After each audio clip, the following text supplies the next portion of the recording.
Well, if there's one theme, it is that ocean and that openness and that something beyond the grasp of our words. And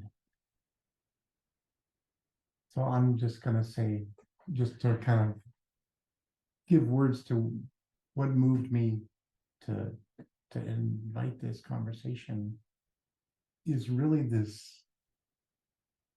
I've been listening to a podcast recently by a fellow named Jonathan Cook, where he investigates emotions. It's called Stories of Emotional Granularity. He gets conversations with a number of different folks and then weaves their individual stories together to explore trust or vulnerability or climate anxiety. And he did an episode on an emotion without a name. And he interviewed his daughter, who was expressing that she was watching these programs. She was really referring to works of art that touched her in a way that made her angry. Like it was so good, she just had to spit cuss words and shake her fist. And I know that feeling. I have that feeling. Our friend Katie Teague, who many of you I think know is a filmmaker, and she'll send me something and I'll just, that's so stupid, I'll say. It's just meaning like I've run all the way out of anything even capable of matching what I feel for that, and I'm angry about it, you know. And I have that kind of joyful anger, that frustration, like that self-condemnation, but not in the negative sense of, I got to do something on this planet, not just something sparkly in one place, but I got to do something that is planet-wide. And it's absurd, and it's, you know, and it's hubristic, and it's like wrong, and it's necessary, and it will not leave me alone. And I really feel so strongly that we're now newly in the last century, and so we're planetary as a species. And in 300,000 years of the species, the 300 years that we're in the middle of is not very much time, but it is more than my lifetime. And it is a transition, and it does have a unit of quality on the other side. Should we, you know, manage the initiatory ordeal? And that we're either going to be forced to stop behaving as a planetary civilization, which will be much like the Dark Ages, or we're going to rise to the occasion and we're going to stop choking the air and choking the water and choking each other.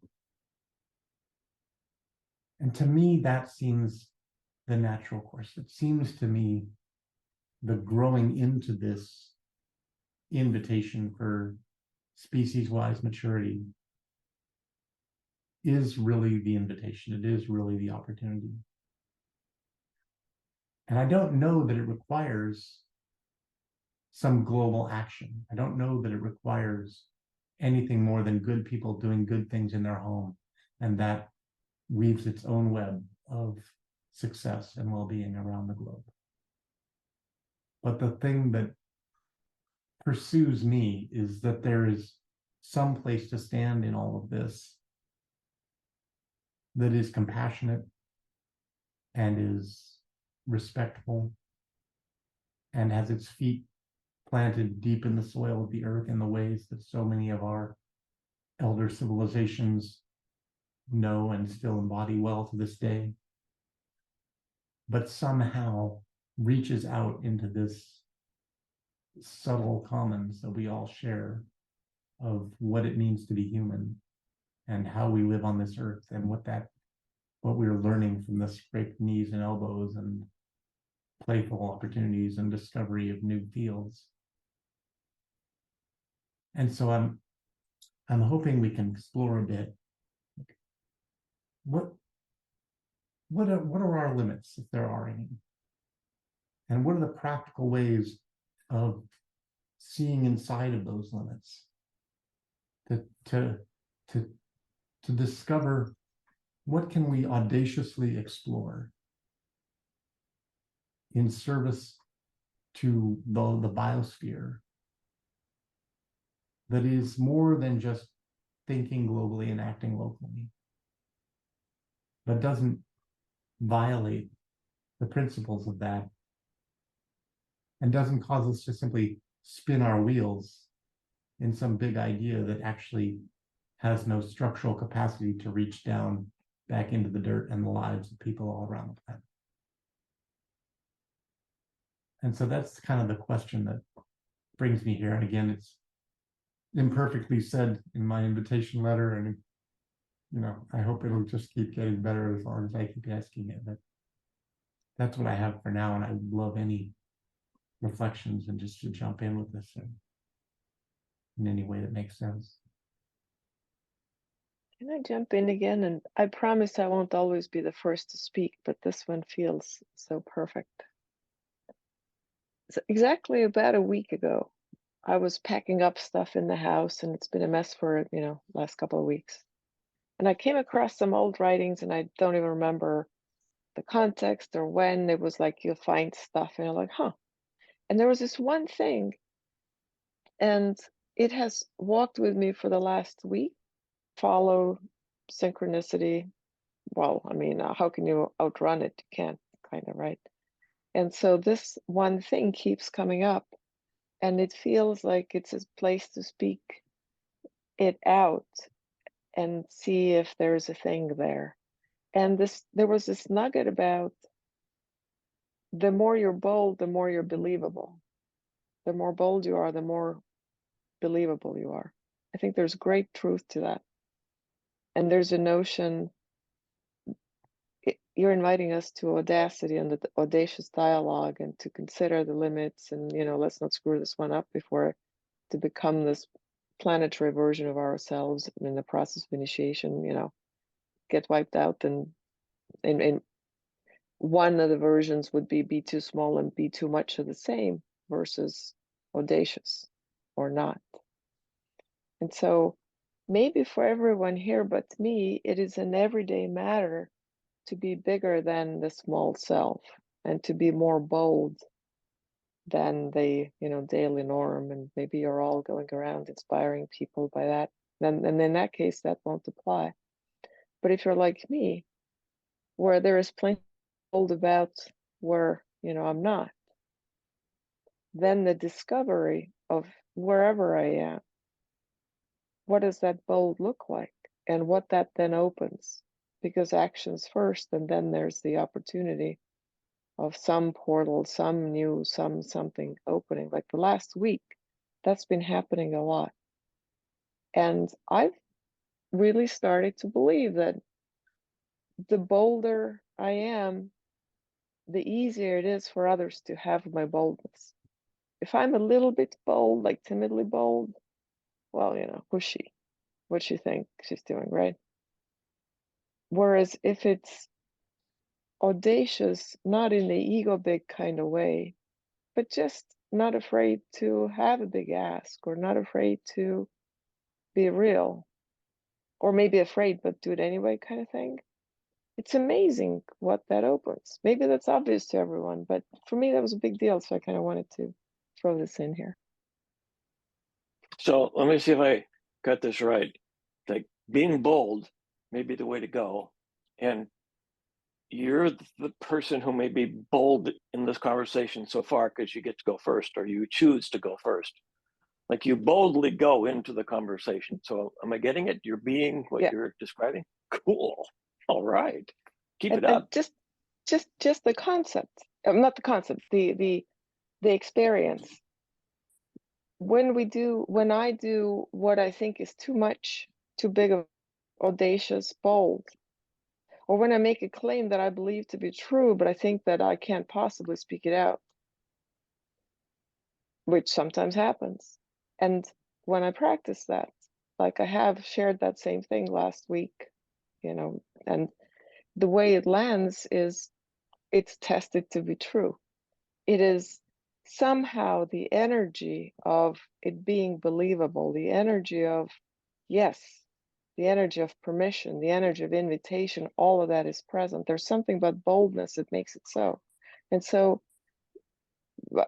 as people were speaking, there was a consideration what we can do in our lives. And Kabir, you spoke about, well, it could be something big, but too big and conceptual, or something that we can walk into the world. I think there is a hidden lever. There's hidden leverage perhaps in it that maybe we haven't known, but it may be an experiment worth running.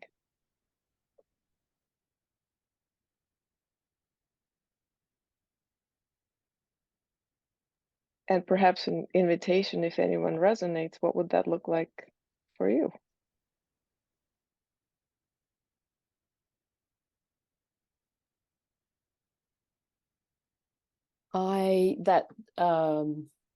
That's beautiful, thank you.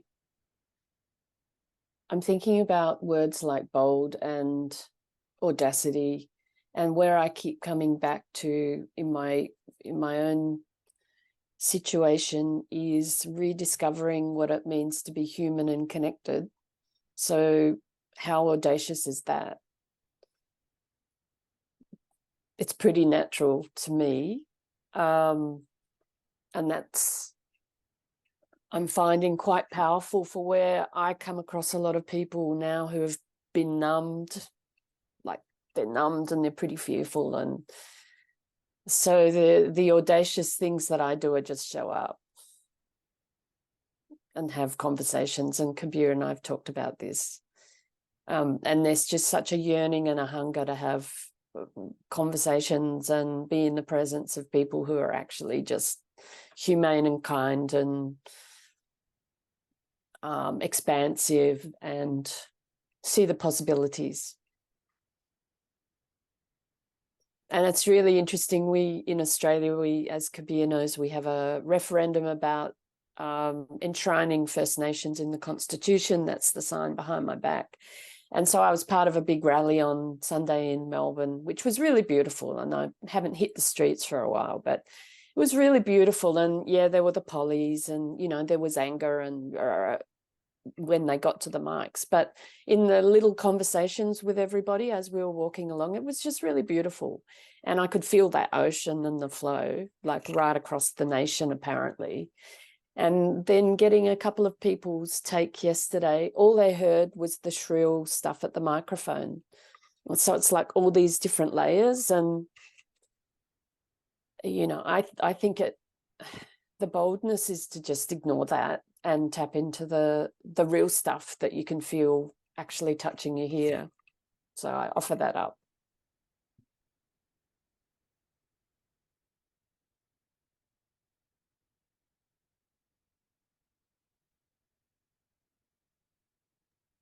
One of the places where I'm stepping into being bold, is asking questions and really trying to peer into things that are outside of my sort of beliefs or constructs or ideas of how things have been and what they will be in the future, and to land that in a concrete idea. That with artificial intelligence, it's like, well, I can see how artificial intelligence will own language. It already does such a good job with language and patterns. And then asking the question of like, well, if artificial intelligence owns language, what do human beings own? What's the thing that we are that's not just language? And what would it mean to step more deeply into that? So like trying to get to the root of that question inside of myself and feel it phenomenologically is a sort of boldness that I'm exploring, and trying not to turn away even when I see things and I'm like, whoa, like, okay, let's see if we can turn back into the inquiry.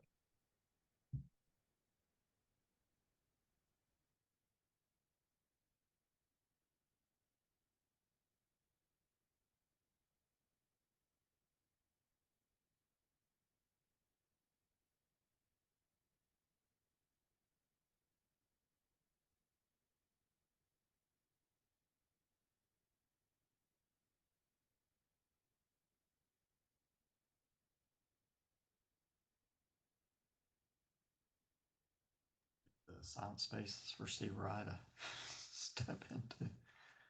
So I'll take a stab at it. There's so many threads. There's so many different ideas. They're adjacent, but there's so many here. And so where would I begin, or where could I add to this tapestry? And I might just throw out, to try to extend it, right? To not take anything away from the tapestry that we have, but to just add more color, add more space to it. I think about bold, there's, for us individually to be bold, there's the collective boldness, like Josie, you were talking about. There's some collective boldness in this, movement, change, I guess, the Constitution, essentially.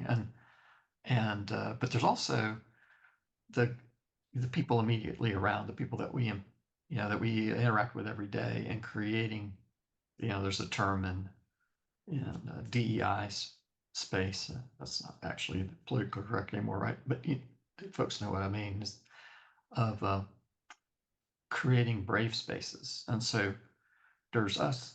We can be brave. That's good and essential. But we need to, more than that, what can we do? We can create brave spaces for others. Because I know it's very much a polarity advantage of, if we are brave in a space, we almost make it safe for people, which is not terrible, but doesn't lead to bravery, because there is no bravery without fear, right? You can't be brave if you're not afraid of something. Then it's just that's not there. So it's getting folks, for whatever their passions are, hopefully for the greater good, to be brave, to stare down their fears somewhat and experiment, try something, right? Take an action. Maybe sometimes don't take an action, but mostly take an action and experience it and gain the benefit of that knowledge. So just a bit of an extension, if you will.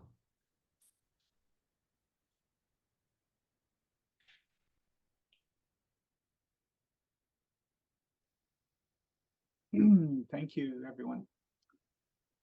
Yeah, I hadn't heard the term brave spaces before. I'm much more familiar with safe spaces, but I really like the contrast there, and the courage, and I feel that this is a bold space, and how that. I mean, fear for me is a big one, and in particular, I think fear of sort of being seen, just being seen, and so boldness. I really like the idea of sort of stepping out and stepping into something.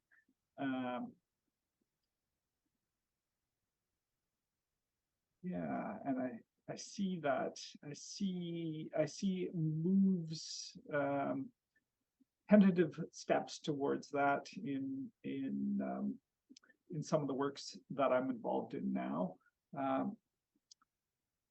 Yeah, it's really nice to have that piece to ponder on. So thank you. I'm intrigued with your sense about being seen. Like there's something about bravery and being seen. I found myself wondering, okay, so if you are seen, like what I see in you, and then ask me the question, and it's my experience has been, when I think I've been seen, I've ended up getting stuck with some sort of leadership responsibilities, which I'm retired from. I don't want to do that anymore. So there's something about the notion of being seen and being bold, and the consequence of that is sort of going on in me as I heard you say being seen. So if I were really to see you, like, what would I be seeing? Yeah, what would you be seeing if you were to really see me?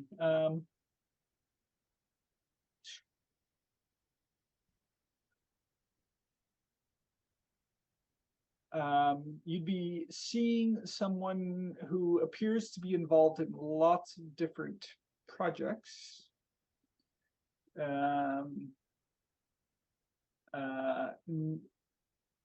Not usually in a leadership role. Leadership is something that I don't, well, I don't yeah, I don't like the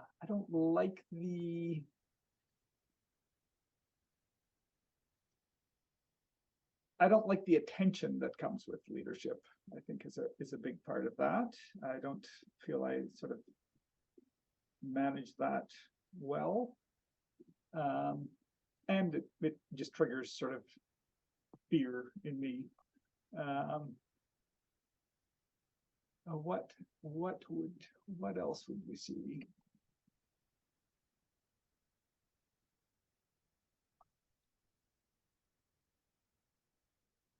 You'd see someone who tries to bring simplicity to complexity, I think. Would that be the simplicity on the other side of complexity? Like, Hopefully. Okay, yeah. In the ideal simplicity, it would be the simplicity on the other side of complexity. That would be the bold thing, going into simplicity, not knowing if we're gonna. Yeah, I get it. That's good. Yeah.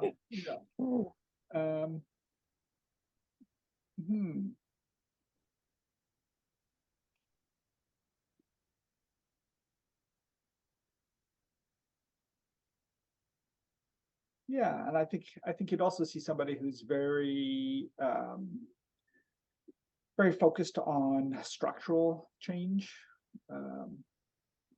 mass, like large scale change, which I think we probably all think about that to some extent. That feels to be that feels like there's a close relationship there with the invitation to Audacity. But as others have pointed out, it can be personal as well. So yeah, I had some of the work that I'm involved in is around this the psychedelic renaissance that's happening, and working with I'm in Canada, also on the Pacific, right outside the door here, and working in particular with our First Nations, our Indigenous communities who have much intergenerational trauma that they're working with, and I was with a friend a couple of days ago, mountain biking. That's one of the activities I like to do. And he's a counselor. He works a lot with First Nations as well.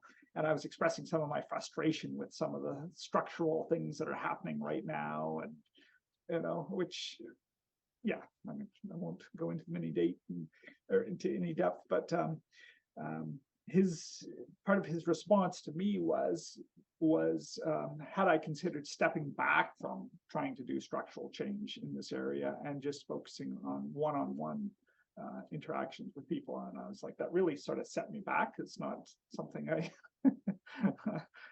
sat within. So I'm in the inquiry there right now around how I might be bold about that. Yeah.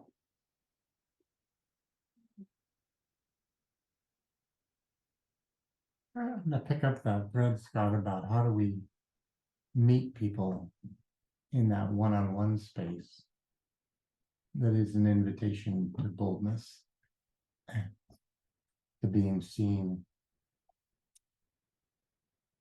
Keely, when you spoke to this theme, you brought this forward for us. What I really listened to in that was this: what would it mean for humanity to be bold? What would it mean for us to, as you say, Jane, feel ourselves in our essence in a way that allows us to have Josie's conversations shoulder to shoulder, as we walk through the world in a way that feels deep and honest and true and worth worth sharing. That is the music and not just the white noise on top of the music. And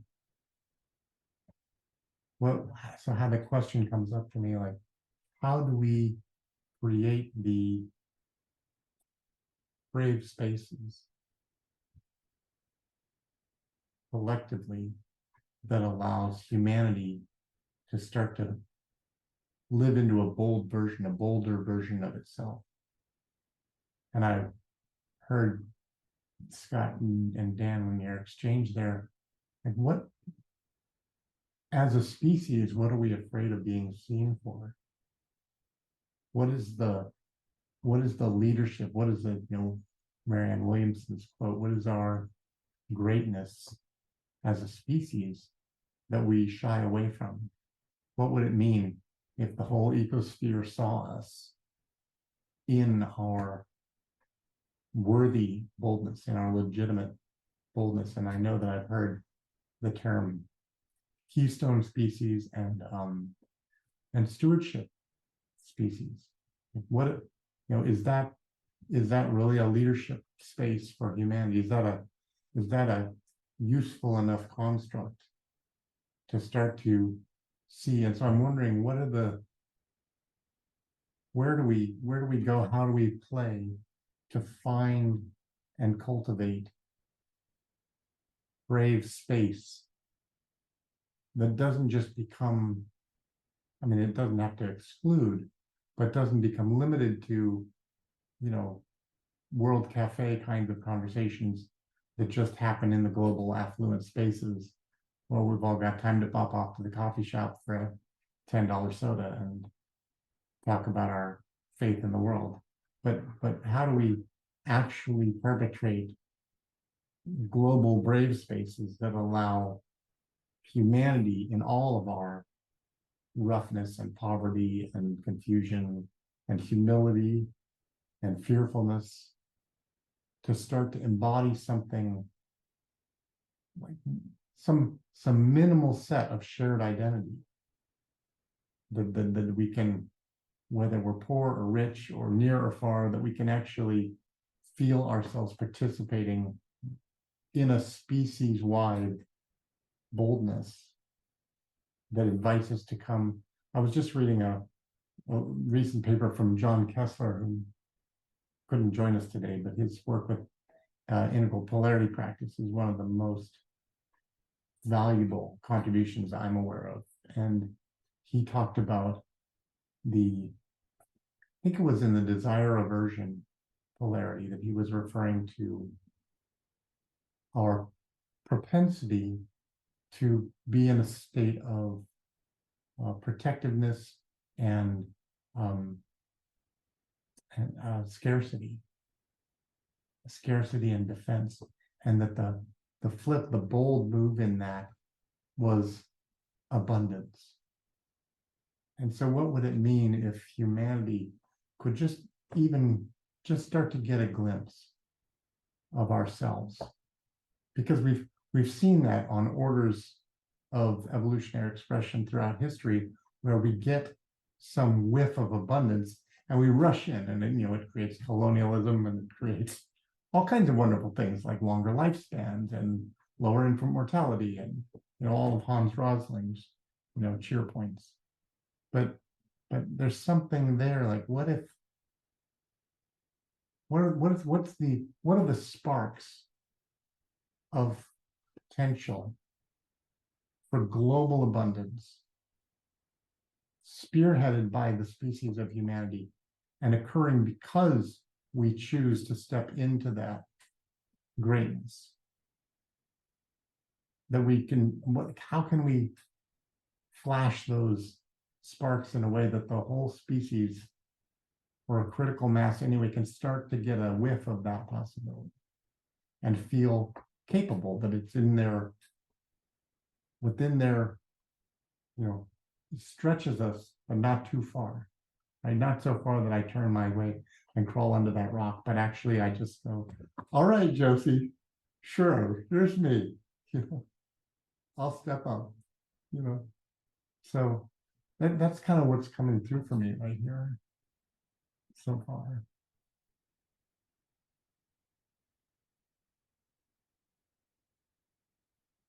I love your use of the term custodianship. To me, that's so much more relevant to where we are than, you know, leadership is such a loaded word, but I think people respond, at least in my experience, to the idea that we all have a collective call to steward community and the environment and all of the things that sustain us, and you know that's that kind of relationship. And there's lots of discussion in this part of the world, Australia and New Zealand, about the principles that we can learn from First Nations around how to do that in a really powerful and effective way, big and small. And you know, it's early days for we Westerners to actually access some of that. So I think that notion of custodianship and what that means in everybody, in individual cases, but also collectively, that's something that's quite visible and powerful for people. And it's interesting in Australia, when you look at surveys of different generations, that notion for younger people coming through is way and above any other factor. Like they're really drawn to that idea. It's just a natural way of being for them. So I think that I take great heart from that.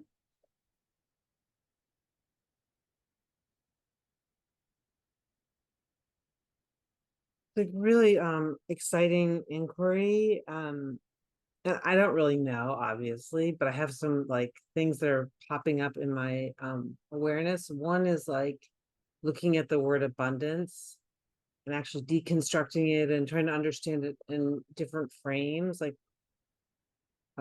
yeah, language can be tricky. So that's one thing.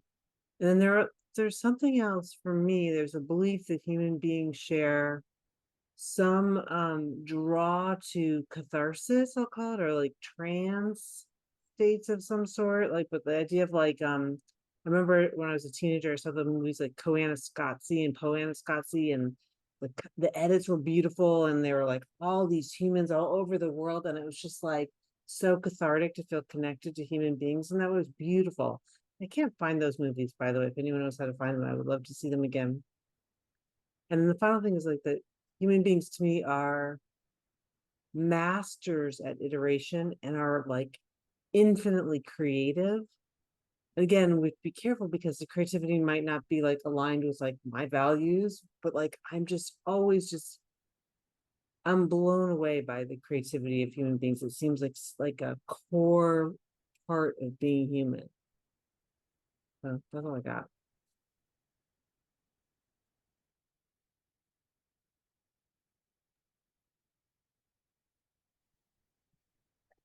Okay, this might not fit. This is where my head's going. I'm thinking as a question of like, so like if humanity were to like really see itself, something about that, then my mind, at least tonight, goes to, well, yeah, we might not like what we see, at least in the Western cultures. Like we've really fucked it up in a lot of ways, right? So it's like, I'm not sure I want to go there, which then leads me to things like, so what if the human species isn't the best custodian on the planet? Like, what if it's the giraffes, or what if it's the monkeys, or like, what if there's another species that is already doing it better, or has the capacity to do it better than we humans? So that's where my head's going. Is kind of like, I'm not sure I want to hold on to the notion that if we just see ourselves, then this happens. And again, it might just be me and my state of mind. So feel free to throw it away.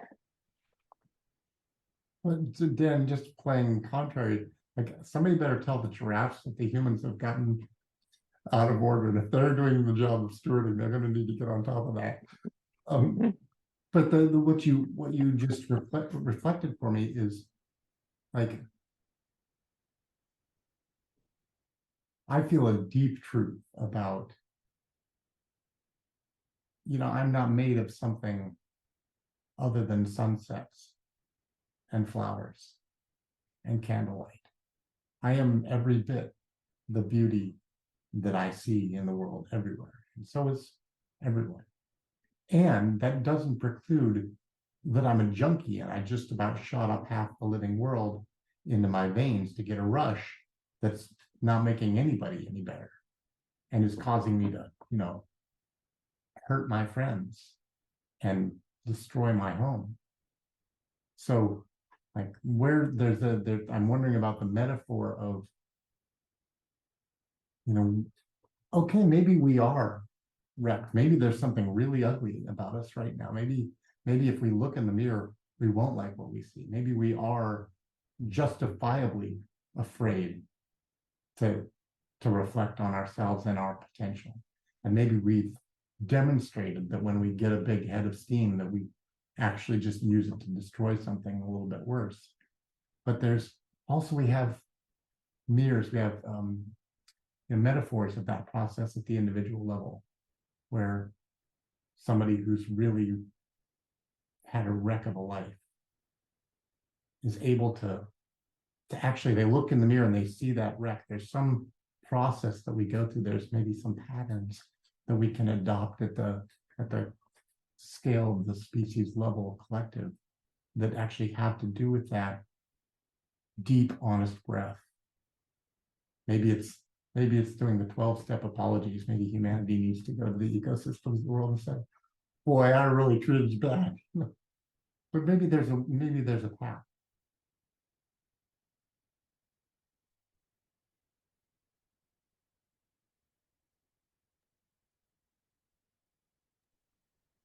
It So I think of feels- art. Oh, go ahead. Go ahead. No, please go ahead. I'm just thinking of art, like when I'm confronted with or exposed to art, the kind of art that I think expresses what you just described, Kabir, then it's different for me than just looking at the kaka in me or the kaka in the species. There's something about the artistic expression helps me see the potential. So.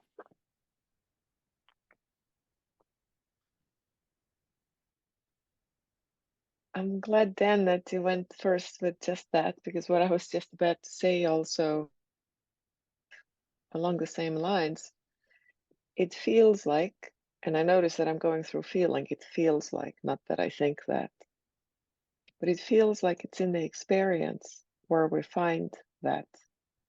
And so then the question maybe is, how do we evoke, amplify, strengthen, share, make contagious that experience? And probably all of this is true about us and choice. So then it becomes also a, interesting on the ground question of what and how, and right? Because those are answerable questions. But it's true that in my experience, I am made better. And when I enter an experience, or when an experience is evoked in me, then that shows me in a way that discussion doesn't, what's possible and often what's preferable. Then I don't have to decide whether it's real or true or not or worthwhile or whatever, right? I know I'm already beyond in some other place. So I think maybe the what and how question in some ways is that. And last week I was reading something, I'm just getting the screensaver off now. And it threw me for a loop, but I think this is very much about the abundance and limitation/scarcity mindset. And it was very, I don't know if I'll be able to convey it, but I'm hoping that there's a little space to try. I read this thing and I'm going to read 3 paragraphs and then kind of go to that. What threw me for the loop and why it's connected. Maybe it's obvious. Here's the thing. Admission into time and, oh wow, something just started loading right in front of it. Here's the thing. Admission into time and space requires a belief in limits, that both time and space are real, that you can therefore have and have not, that love can be lost and found, are what your physical senses show you, no more, leading you to believe that you're incomplete, and therefore filling you with desire, igniting your emotions, fueling your passions, and sending you out into the world where journeys are begun, connections are made, and dreams come true, only to be replaced by new dreams as your divine sense of incompleteness persists. This is by design. Feeling incomplete does not make you so. It's how legends are born, giants are made, and history is written. It's why you're here, to ever so briefly escape your true identity as you live with an unquenchable thirst that will lead you into adventures of grandeur and a realization that love is all there is. It was just one of those, daily nuggets I was sent. But this whole notion that you have to believe in limitations in order to get the sense of incompleteness, because if you lost the belief in limitations, you were in all abundant, there is no more incompletion, no more desire, passion, emotional drives, that adventure, that exploration. And then for a little bit, I said it threw me for a loop. The loop was kind of like, well, if I truly, not just in, fleeting moments, knew this other way, then abundance, unlimited, and so on. If I truly deeply knew that, would I just dissolve? Like, I had a sort of a physical, biological, practical question. Well, and then I walked with that for a bit. And I think that if we can kind of, like, maybe there's so much joy in form, right? In play as humans, in our play as form. And my current preference is to keep the form and come more from that abundance rather than scarcity, and have the adventures that are beautiful and joyous. And to Jane's earlier point, where it's not so verbal, like my inner talk. If I want to reduce my inner talk, I actually have to relax my vocal cords. I need vocal cords for inner talk. I think that's really cool. Then there's more space. But that being that's left over after that, how do we, include more of that without totally dissolving? I'm not interested in dissolving today.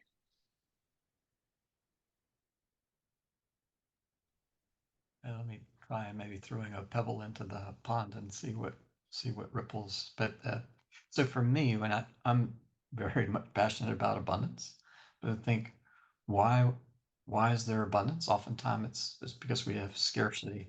So one of my favorite ones to talk to folks about, being in the world of businesses, there is an abundance of opportunities and threats. It's unlimited, and no matter how far civilization advances or how good, we're just going to have more interesting threats than opportunities, right? Why is there this infinite supply of those that's available to anybody? It's because we have a scarcity of people that can frame them and solve for them, right? And so we need, in the short run, we need an abundance of people that can do that, those would be people that could walk in brave spaces. But it's kind of frightening to think about, and what if suddenly there was a scarcity of threats and opportunities? What would humanity do next? It's kind of scary, right? Good threat.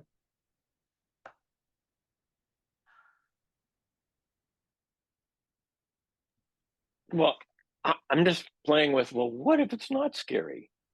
Like, if there's not threats and opportunities, like, I might just go to the beach, or I might just hang out with the grandkids, or like, what if? So I just, Yeah. I like the questions to sort of play with or lead into, or so. Mhm. Mhm. Yeah, it's a great question. I love that creativity finds tension with scarcity. I mean, it finds it with abundance too, or a desire for abundance. A couple things that are occurring to me now. One of the stories of late that I found so cool was I wrote this story about kids in Nigeria who were using mobile minutes as money. Is like basically they were like trading things, bartering, or it's like non-fungible tokens. Like this is money to them. They're like, I'll give you my 10 mobile minutes for blah blah blah. And it's like, how like creative is that to take something that was used in a completely had a different purpose when it was created and to like adapt it to the need that they had. So that was very inspiring, and it's still alive in me. And then I wonder, and feels like more of a bold inquiry because it could be kind of polarizing, but given what we're up to here, I'll put it out there just as a curiosity. And again, I don't hold it with much gravitas, nor do I have an answer. But what if in some ways the foundation upon which we're asking the questions is shaping the questions? So like, for example, like this idea in the West that perhaps things have been built on the foundation of like Judeo-Christianity for so long, and there being sort of penance or like being a sinner or whatever those things are. I grew up atheist, so I don't know a lot of those things literally, but I did grow up in the West and influenced by it. Like, what if that structure, that base, has actually created some of the sort of friction in our belief systems?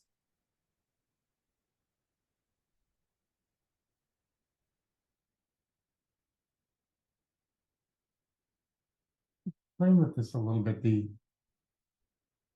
the existential nature of limits and boundaries, that without them there's this dissolution.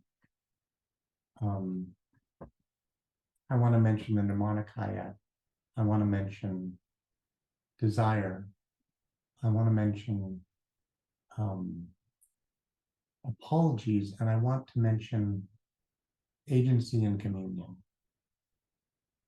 And so years ago, I went through a period of exercise where for some time, I apologized for nothing, which I found as an experience of, I mean, I heard that memory in what you were saying, Kilu, about limits, right? I just, what that evoked, in order to do that discipline, I had to step into leadership.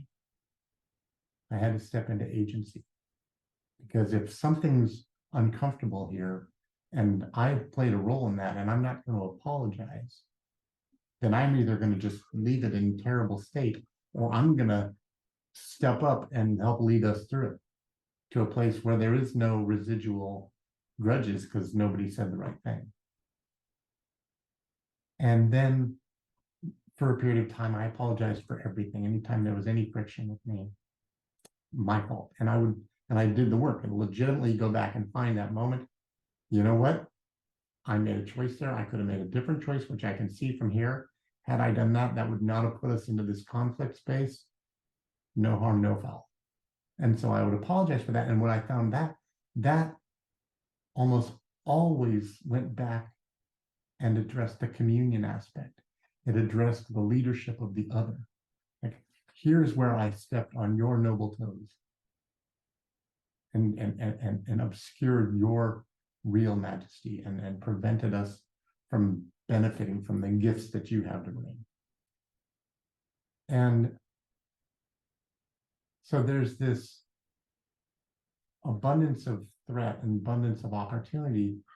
I'm sniffing back around this area that, Dan, that you brought us to about, what if we really are that awful? What if we really do owe the world an apology?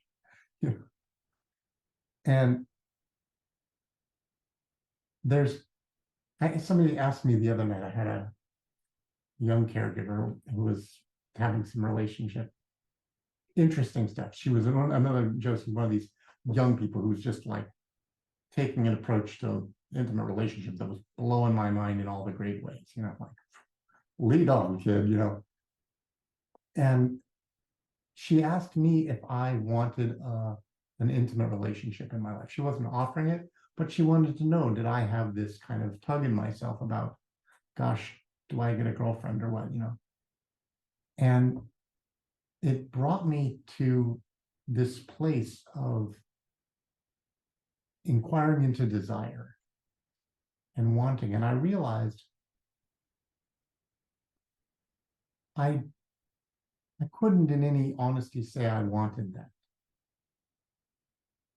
Not because I have any aversion to those kinds of relationships or have had bad experiences with them or would reject them in the future, but there was no thing to want, right?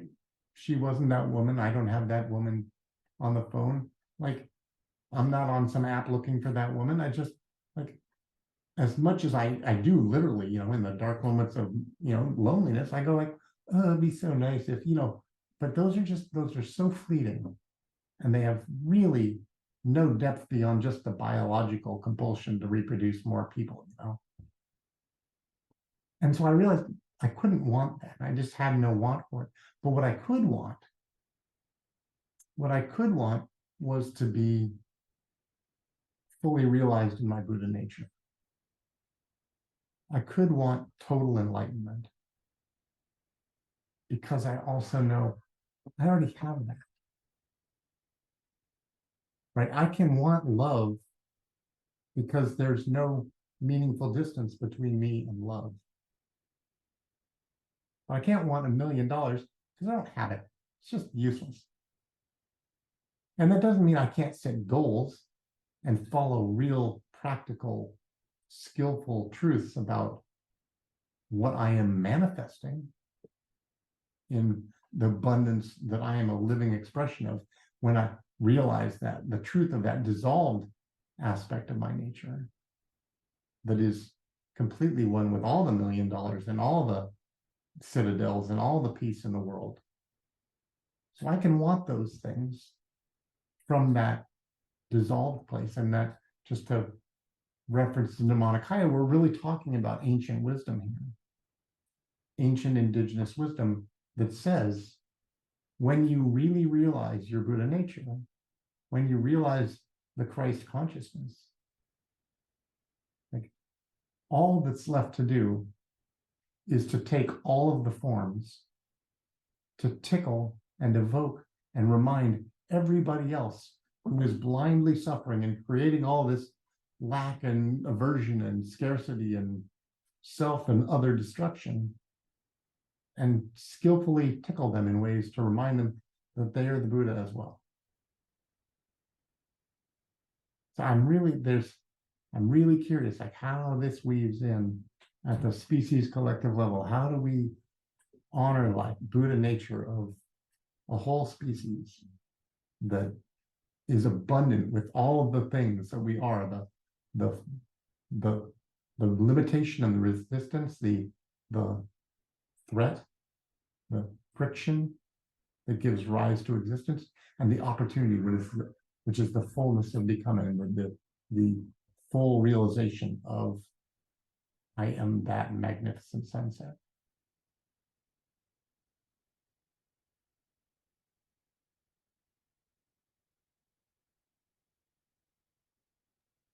That raised for me some poetry, because I know, Kabir, you love poetry. And someone shared this with me earlier this year, and I think it's just, I can't stop looking at you, Ken. I'm actually looking at what's behind you all the time. Nothing personal. Yeah. It's Dan. Dan, sorry. So the poem is called Oceans, and it's by Juan Ramon Jimenez. I have a feeling that my boat has struck down there in the depths against a great thing, and nothing happens. Nothing. Silence, waves. Nothing happens? Or has everything happened? And are we standing now quietly in the new life?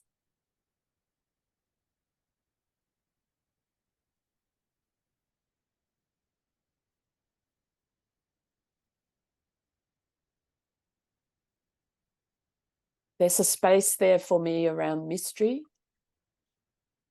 of things that are happening, and we need to I feel allow ourselves to be held by that.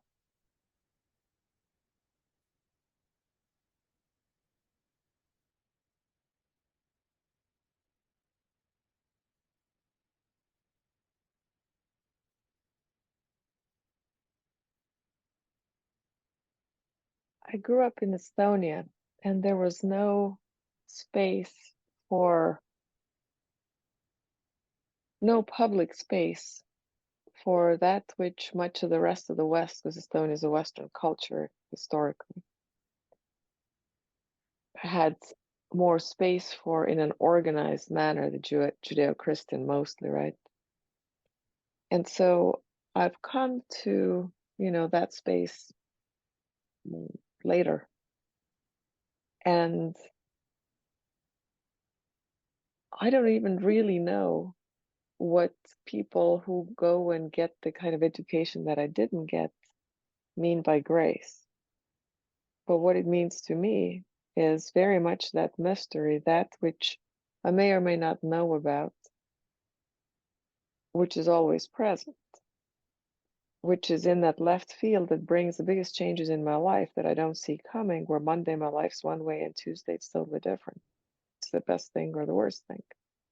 And it keeps continually happening, so it probably won't stop today. And the same's true on the humanities scale, humanity level. And it struck me that this poem, I read it. It was shared by a teacher of sort of shamanic conscious awareness in the Karo tradition form, in Andean Peruvian form, not the jungle, not the plant medicine, because that stuff doesn't grow there, but more consciousness side. And the whole notion of how in those cosmologies everything comes in pairs, completely different worldview. And so this whole notion of the framework having set up a particular way of the world, and the different native, and then there are many that I don't, most of them I don't know. There are a few that I know a little bit, but if you know even a little bit, it gives you a point to see, quote unquote, ours from. How many infinitely more other cosmologies and worldviews are available and possible, and how to not give knowledge about it. Knowledge is, but how to give experience that makes possible. Because the Jimenez poem, it may strike me on a conceptual and language and so on. Yes, exactly. And but where it really strikes me is in this knowing of that mystery, as well as my not knowing it, knowing that it is and that I don't know it, and it still is. But that's an experience, and so I don't have a good answer for that, but I think it's a good audacious question, where if it's not a theoretical discussion among people you trust, but where in regular life to open that dimension in an experiential way, and not just as an invitation from a leader, because that sets up sort of a here and there, right? But as a,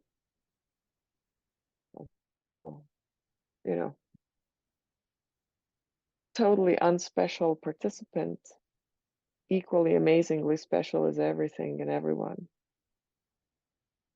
I'm interested in the how questions. I don't exactly have the how of that, but that arises as well.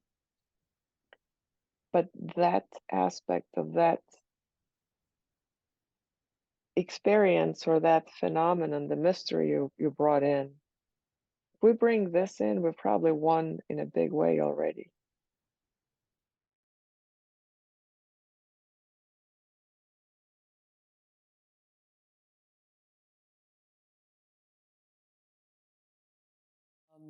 A real unfurling, maybe it's Kilu's beautiful flower, but like something really opening that's quite special that you. It's called I No Longer Pray by Chalin Harkin. I no longer pray. Now I drink dark chocolate and let the moon sing to me. I no longer pray. I let my ancestors dance through my hips at the slightest provocation. I no longer pray. I go to the river and howl my ancient pain into the current. I no longer pray. I ache. I desire. I say yes to my longing. I no longer pray as I was taught, but as the stars crawl onto my lap like soft animals at nighttime, and God tucks my hair behind my ears with the gentle fingers of her wind, and a new intimacy is uncovered in everything. Perhaps it's that I'm finally learning how to pray. I really feel like I've just been at a master class in emergence. And to be continued.